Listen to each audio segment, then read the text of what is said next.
Panolti no toca Jerónimo Rosete y les doy la bienvenida a Mati Nahuatl Tlatocan. Hoy en nuestra clase de náhuatl, el maestro Albino González Hernández nos enseñará algunos sustantivos y estructuras gramaticales. Además, conoceremos los artículos demostrativos. Recuerden que el objetivo de este programa es compartir con ustedes algunas habilidades básicas de comunicación en lengua náhuatl. Quédense con nosotros. Comenzamos. Mati Nahuatl Tlatocan. Chicahuatica, Tlazocamati Jero.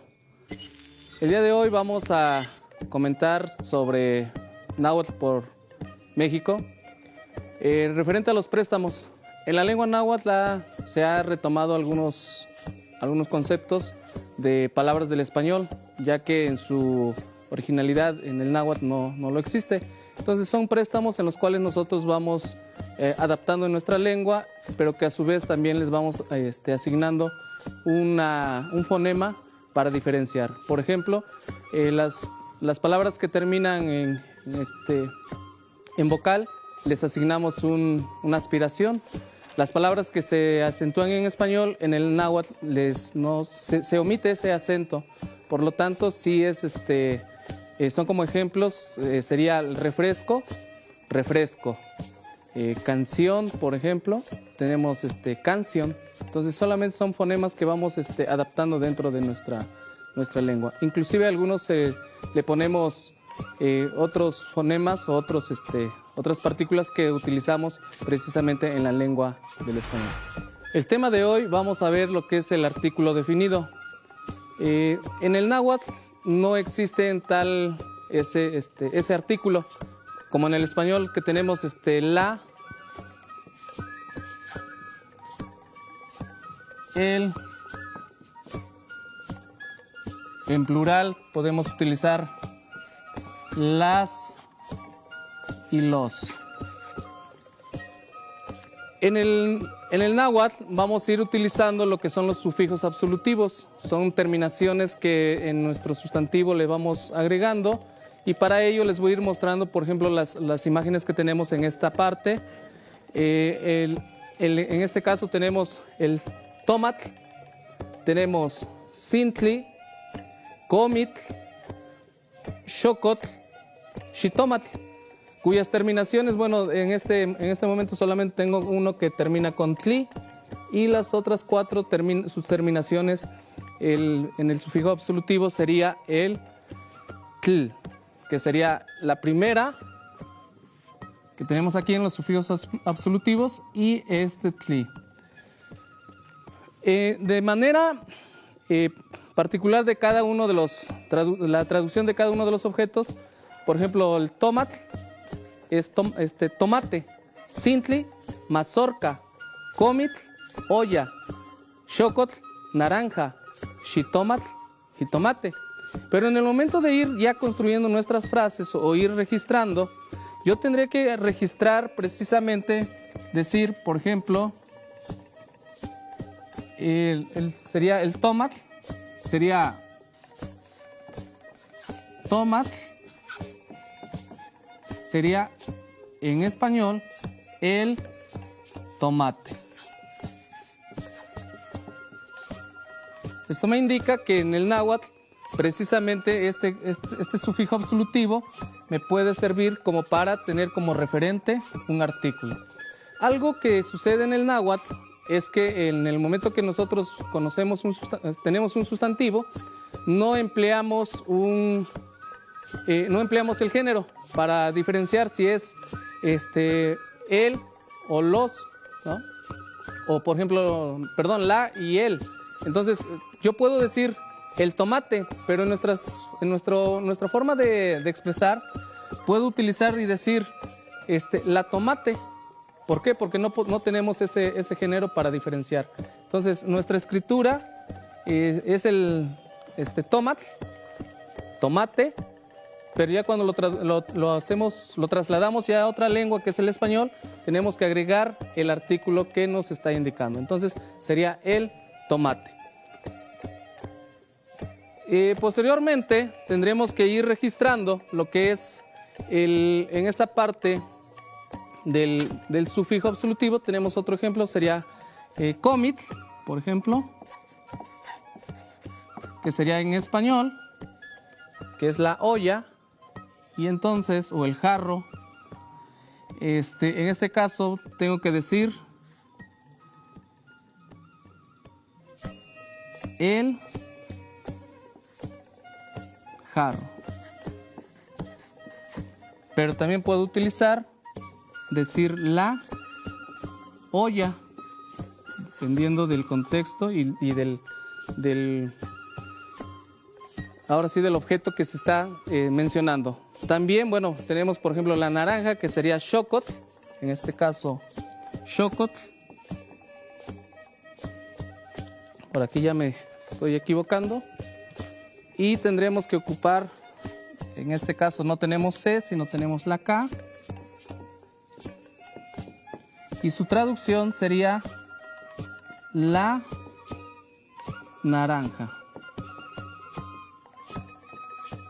En sí, bueno, podemos utilizar el la o el en un cierto objeto dentro del contexto, porque bueno, ahí no diferenciamos si es género masculino o femenino, sino que en el momento de trasladarlo a la lengua del español, sí es necesario utilizar correctamente el artículo para que haya esa concordancia.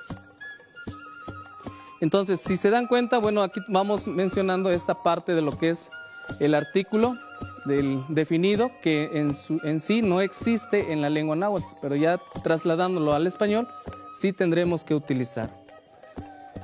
Posteriormente tenemos el artículo indefinido, que sería el se, que es un, sequi, unos, sequime, algunos, y sequinti, algunos también.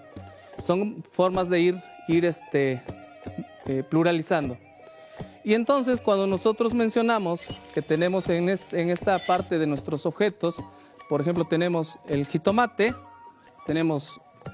decimos se xitomatl. Me está indicando que solamente tengo un jitomate. En este momento, el artículo definido, pues ya no lo estoy empleando, sino que ese artículo lo estoy sustituyendo ya con un artículo indefinido. Ahí sí, ya en nuestra lengua náhuatl, sí tenemos estos artículos. Por ejemplo, tenemos el otro que sería sintli. También puedo decir se sintli. Y su traducción sería una mazorca. Si se dan cuenta, bueno, aquí ya vamos empleando con este mismo se, vamos empleando ya el artículo de manera, de una manera de género masculino, que es un, y una de género femenino. Pero si tengo ciertos objetos, por ejemplo, tengo el xocotl, ahora tengo dos, que sería ome xocome, pero si yo no le pongo el número, solamente puedo decir unos, unas, en este caso, unas naranjas, que sería sequi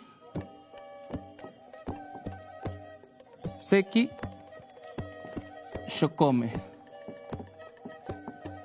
En este caso, su traducción, si se dan cuenta, bueno, pues la terminación del sustantivo se ha modificado, ¿sí? Ya no es la terminación que tenía anteriormente. ¿Qué quiere decir? Que en esta flexión del sustantivo, en el momento que estamos sustituyendo el me por, en este caso, que era del xocotl, que su terminación era tl, que sería la tla, sufrió un cambio. Ha tenido una transformación ahí en ese momento, que ese sufijo absolutivo ha sido desplazado por un sufijo pluralizador. ¿Por qué? Porque ya si xocotl era la palabra xocotl era singular, entonces en este caso lo que es la tla o la terminación tle, tl, perdón, ha sido modificado por un pluralizador que se llama MEG, que con eso nos sirve para ir pluralizando.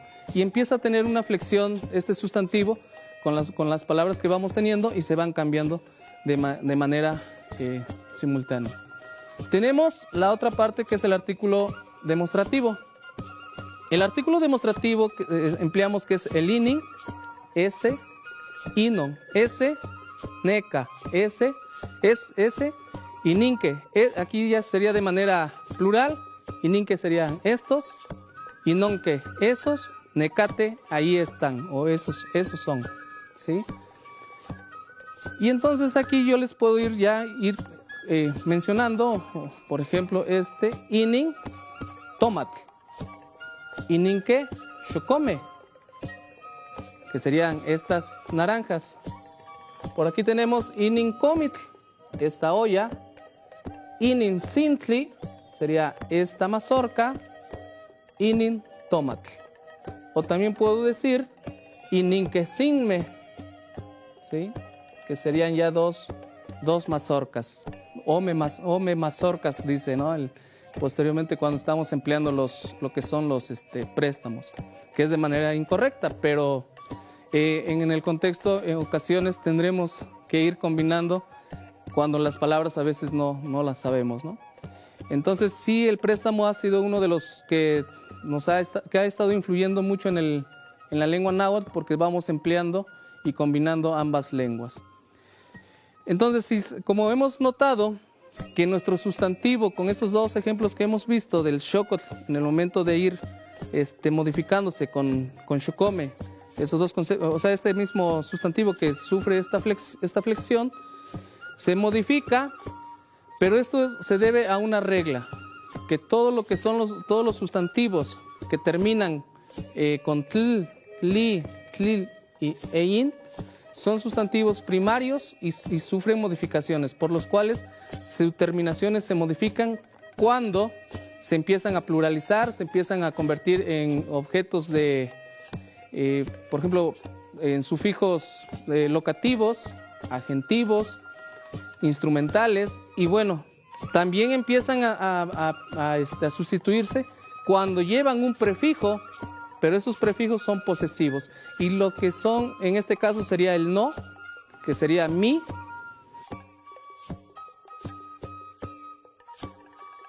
o sus, to, que es nuestro, amo es de ustedes, el in es de ellos, y el te es un artículo o un prefijo posesivo indefinido que se refiere a alguien, ¿no? Entonces aquí podemos utilizar estos prefijos posesivos en el momento cuando nosotros empezamos a poseer algún objeto. Por ejemplo, tenemos el xitomatl, o me voy, por ejemplo, con el sintli, que es el sustantivo que termina con tli, sería de esta manera, esta es mi mazorca, y entonces mencionábamos que sintli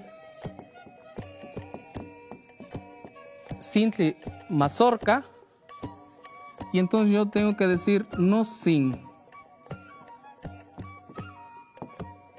y aquí ya me traduce mi mazorca. Si se dan cuenta, esa es la flexión del sustantivo, que va cuando el sustantivo toma un prefijo posesivo, nuestro sustantivo empieza a flexionarse de una manera muy compleja en el momento cuando nosotros estamos trabajando y explicando todo este proceso de la flexión del sustantivo. Pues ahora el maestro Albino nos va a comentar algunos datos interesantes sobre el tema de la clase de hoy. Maestro, incluso el entorno climatológico determina la pronunciación en la lengua náhuatl, ¿cierto? Así es, efectivamente el contexto geográfica de los nahuas sí influye en la pronunciación de ciertas palabras, o en sí, la mayoría de las palabras. Por ejemplo, en la zona fría, pues también nuestras mandíbulas para mover en el momento cuando empezamos a pronunciar algunas palabras, o todas nuestras cuerdas están como muy así como que muy comprimidas, ¿no? O sea, y entonces en el momento de pronunciarlas, pues es un poquito el sonido que se emite es más, como que más fuerte, ¿no? A comparación de una zona más, cálida, pues la forma de pronunciar la palabra fluye más rápido y es, como que es más, está más floja, más suelto nuestra forma de expresión, ¿no? Entonces, a veces sí, las formas de hablar varían un poquito, ¿no? Y a veces se debe de reconocer parte de ello, ¿no? Por la ubicación geográfica que vivimos, ¿no? Muchas gracias por habernos acompañado en Mati Nahuatlatocan, nuestra clase de náhuatl. Recuerden que los esperamos en la siguiente emisión y que el objetivo de nuestro programa es compartir con ustedes herramientas básicas de comunicación en lengua náhuatl. Si tiene alguna pregunta, algún comentario, puede hacerlo llegar al correo electrónico que en este momento está apareciendo en sus pantallas. Gracias, hasta pronto. Mati Nahuatlatocan.